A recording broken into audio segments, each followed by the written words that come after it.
देश के अंदर अगर हैदराबाद की धरती पर कोई खड़े होके कह दे कि अगर तुम्हें गाय का मांस खाना है तो वोट फॉर मी, मुझे वोट दो तुम, कोई कार्रवाई नहीं।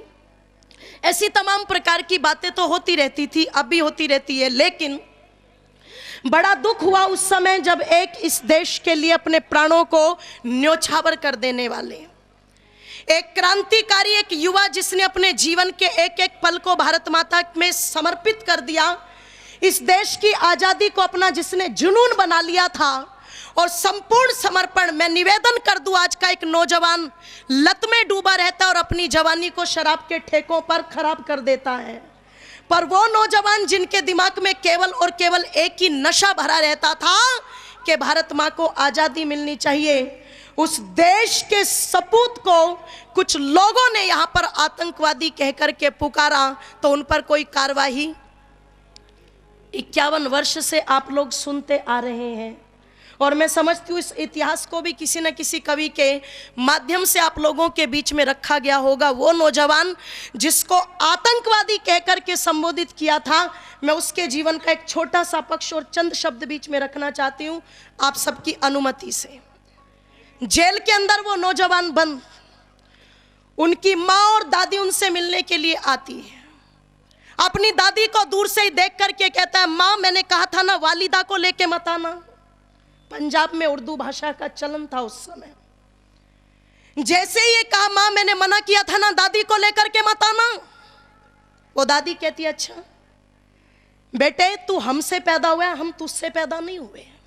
क्या लगता है तुझे तेरी फांसी में मात्र कुछ दिन है और तेरी दादी तुझे देखने आएगी तो चक्कर खा के गिर जाएगी, वहीं मर जाएगी। ये देख तेरी दादी तेरी फांसी चढ़ी पर भी रसगुल्ले बना करके लाई है। ये देख रसगुल्ले थमा दिए थे उसके हाथ में, उन रसगुल्लों को बड़े चाव से खाने लगा। ओ लोगों, एक बार उस माहौल के साथ अपने आप को जोड़ लेना और ये सोचना तुम्हारे सामने ये शब्द कोई अंजलि आर्या करनाल हरियाणा से नहीं बोल रही है। ये शब्द वो उस समय उस वीर की माँ बोल रही है। जैसे ही अपने बेटे को रसगुल्ले खाते हुए देखा, आंखों में आंसू आ गए। पूछता, माँ किस लिए रो रही, क्यों रोई? अगर रोना है तो घर जाओ, रो के तुम मुझे कमजोर नहीं बना सकती। वो माँ कहती है, बेटे इसलिए नहीं रो रही हूं कि तुझे कमजोर बना दूं, बल्कि इसलिए रो रही हूं, कहा तो इस उम्र में तेरी शादी करती और कहा इस उम्र में तुझे फांसी के तख्ते पर चढ़ते हुए देखूंगी। जरा गौर फरमाइएगा वो नौजवान होगा कैसा। वो कहता है, माँ चिंता किस बात की करती है, शादी करनी है ना तुझे, मैं शादी करूंगा, लेकिन माँ मैं जिस दुल्हन से शादी करना चाहता हूं वो दुल्हन रोज मेरे कानों में आकर के मुझे प्रेरणा देती है, रोज कहती है, भगत सिंह ओ मेरे भगत। दुनिया के लोग जब किसी दुल्हन को लेने के लिए आते हैं तो घोड़ी चढ़ कर के आते हैं, पर अगर तुम मुझे चाहते हो तो घोड़ी चढ़ कर के नहीं, फांसी चढ़ कर के आ जाओ, तुम्हारे पीछे पीछे चल दूंगी। ओ माँ, मेरी उस दुल्हन का नाम है आजादी। और मैंने सुना है मेरी उस दुल्हन का नाम है आजादी। माँ मैंने सुना है जब किसी के लड़के बारात लेकर के जाते हैं, बहादुरगढ़ में भी गए होंगे, क्यों जी, बारात लेके तो गए होंगे ना यहाँ भी, या बिना बारात वाले ही बैठा है सारा महकमा? अच्छा, दो हो रहे हैं सबके यहाँ। निवेदन कर दूं आप लोगों के सामने, जब बारात लेके जाते हैं तो बोले गीत गाते हैं। माँ मैंने सुना है महिलाएं घर पर गीत गाती है, तब क्या तुम गाओगी? सोच करके देखना, भगत सिंह की माँ, नाम माँ विद्यावती, बोली नहीं कुछ, पर इशारा समझ चुका था आंखों का। माँ ने शायद अनुमति दे दी है। सीने पर पत्थर रख करके घर चले ही, घर पर जाकर के सब मोहल्ले पड़ोस की महिलाओं को बुलवाया। जब सारी औरतें इकट्ठी होकर लालपुर पंजाब में भगत सिंह के उस आंगन में आई तो देखा कि विद्यावती ढोलक लेकर के बैठी हुई है। औरतों ने पूछा था, विद्यावती क्या करोगी? बोले बहनों बैठो, और जो शादी में गीत गाए जाते हैं वो गीत गाओ। इन्होंने कहा पागल हो गई है, तेरे घर में शादी नहीं हो रही, तेरे घर में इतना बड़ा शगुन होने जा रहा है, जवान तेरा भगत फांसी के तख्ते पर चढ़ जाएगा और तू गीत गाएगी। आज विद्यावती अपनी भाषा नहीं बोलती बहादुरगढ़ वालों, आज अपने उस बेटे की भाषा बोलती है। आज भी मैं समझती हूँ बहुत माएँ ऐसी हैं जो अपने बेटों की अर्थियों को अपने सामने देख रही है। पूरा देश दीपावली पर पर्व मना रहा है, लेकिन उनके घरों के दीप बुझ गए हमें सुरक्षा देने के लिए। ध्यान रखिएगा। और मुझे हरिओम पवार जी की वो पंक्तियां याद आ गई। उन आँखों की दो बूंदों से सातों सागर हारे, जब मेहंदी वाले हाथों ने ही मंगल सूत्र उतारे हैं, जब मेहंदी वाले हाथों ने ही मंगल सूत्र उतारे हैं, वो औरत पूरी पृथ्वी का बोझा सर ले सकती है, वो औरत पूरी पृथ्वी का बोझा सर ले सकती है, जो अपने पति की अर्थी को भी कांधा दे सकती है, जो अपने पति की अर्थी को भी कांधा दे सकती है, जब बेटे की अर्थी आई होगी सुने आंगन में, जब बेटे की अर्थी आई होगी सुने आंगन में, शायद दूध उतर आया हो बूढ़ी माँ के सीने में, शायद दूध उतर आया हो बूढ़ी माँ के दामन में। ये पंक्तियाँ उन शहीदों के नाम, और याद करिएगा वो जज्बा। आंगन में बैठी है, चंद पंक्तियाँ चंद मिनटों में। आकर के महिलाओं ने पूछा क्या है, तो बोले गीत गाओ। किस बात के गीत? हरियाणा है, और हरियाणा में हरियाणवी भाषा ना आए तो थोड़ा अधूरापन सा बोलो लगता भी है। आइए जुड़ जाइएगा मेरे साथ। वैसे मुझे हरियाणवी इतनी अच्छी बोलनी नहीं आती, पर मैं कोशिश कर रही हूँ। फिर देश में बर्बादी है,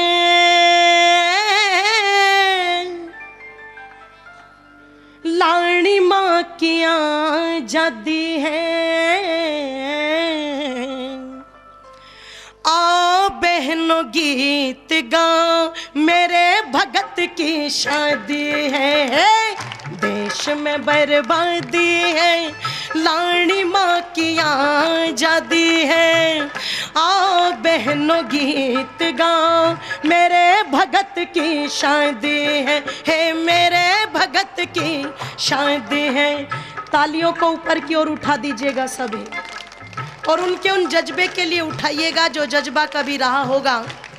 आप और हम जिस समय की कल्पना नहीं कर सकते, वो समय वास्तविक रूप में जिया है उन पवित्र आत्माओं ने। इसलिए उनके नमन में, उनके स्वागत में, उनको सच्ची श्रद्धांजलि के रूप में आपकी तालियां हवा के अंदर होनी चाहिए, क्योंकि हरियाणा वाले इतने कमजोर नहीं है, और हरियाणा में भी बहादुर गढ़ है ये तो बहादुरों का। इसलिए तालियां ऊपर की ओर।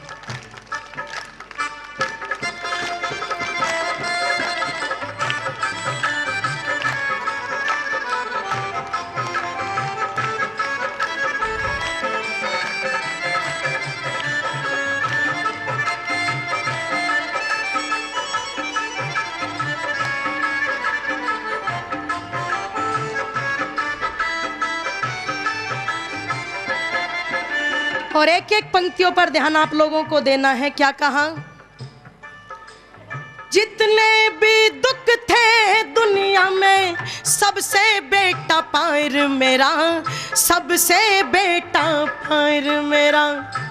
मेरी बहनाएं मत कहना पुत्र हुआ गिरफ्तार मेरा, पुत्र हुआ गिरफ्तार मेरा। डंडा बेड़ी लालई हाथों में सजा लई डंडा बेड़ला लई, हाथों में सजा लई राखी भी बंधवा लई, अब मिटने की बुनियादी है, देश में बर्बादी है, लाड़ी माँ की आजादी है। आओ बहनों गीत गाओ, मेरे भगत की शादी है, हे मेरे भगत की शादी है, हाँ मेरे भगत की शादी है।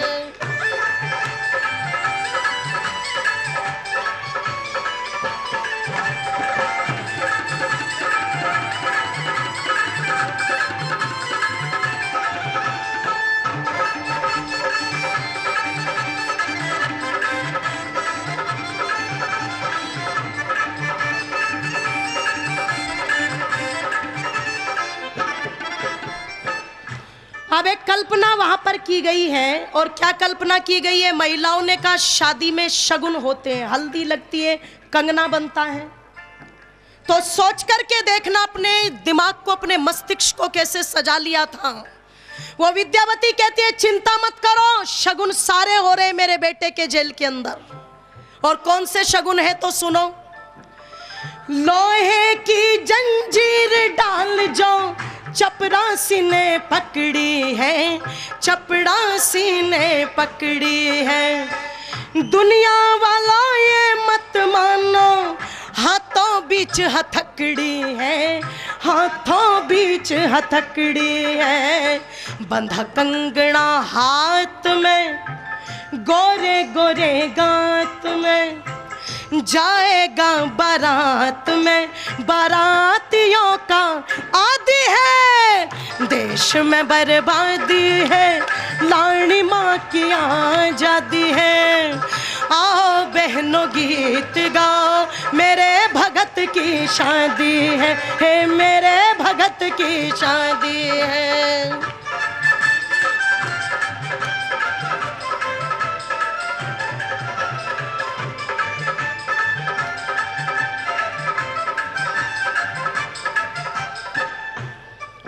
और अगली बात क्या कही कि तुमने शगुन की बात की, मैंने वो बता दिया।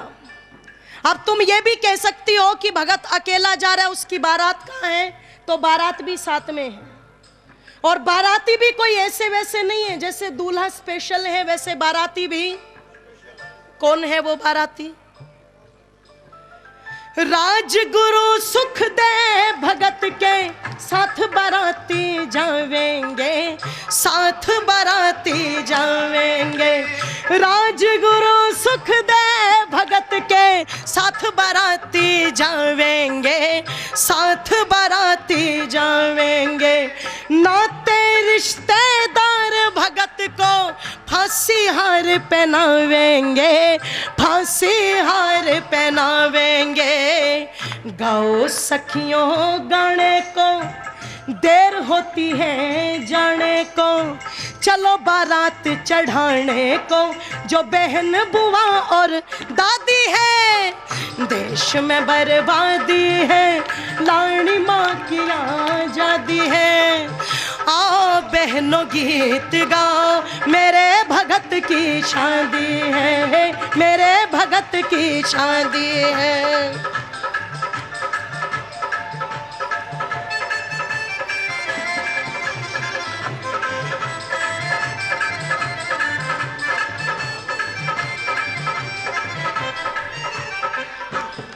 और केवल अंतिम पंक्तियां कह दूं, फिर वाणी को विराम, समय बहुत ज्यादा। अंतिम पंक्तियां क्या कहा अंतिम पंक्तियों में?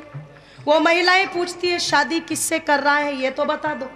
तो अंतिम पंक्तियों में वर्णन आया, रति राम कहे भगत सिंह तो शादी मौत के साथ करे, शादी मौत के साथ करे, प्रीत प्रेम में बंधा हुआ वो पावन प्रेम मिलाप करे, पावन प्रेम मिलाप करे, नथु जब संस्कार करे, हवन कुंड तैयार करे, मंत्रों की भरमार करे, जो पंडित पुरोहित आदि है, देश में बर्बादी है, लाड़ी माँ की आजादी है।